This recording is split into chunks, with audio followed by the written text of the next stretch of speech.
I want to talk to our young sons and daughters. I know to the young people of the Republic of Kenya, our young sons and daughters, we love you. We are your fathers. We have only one country. There are problems in our country.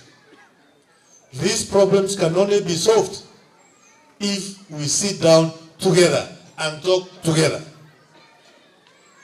Destruction of property, destruction of infrastructure, destruction of other things cannot help us solve the problems which are affecting our sons and daughters who are young.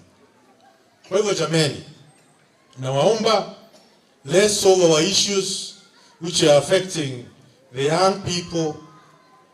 Na sisi tunawapenda sana tukiwa pamoja. And when we come together, that is where the strength is. Our strength is when we are together.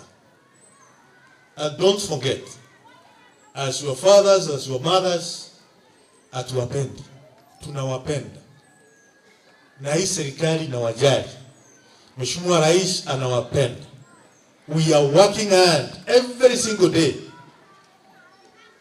so that we can be able to resolve the problems of the young people of the Republic of Kenya.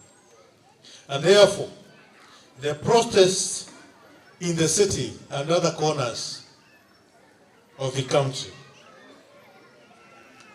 are not warranted.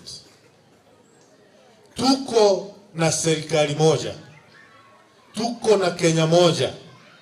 Hakuna Kenya opposition na hakuna Kenya ya serikali. Kenya ni moja. Hatuna Kenya opposition na ingine Kenya ya serikali. Kwa hivyo wale ambao wamejiunga kuwa opposition, nataka wajue ya kwamba hakuna kona yote ya Kenya ambayo ni opposition. The government of the Republic of Kenya, led by President William Ruto, is committed to work on each and every corner of the Republic of Kenya.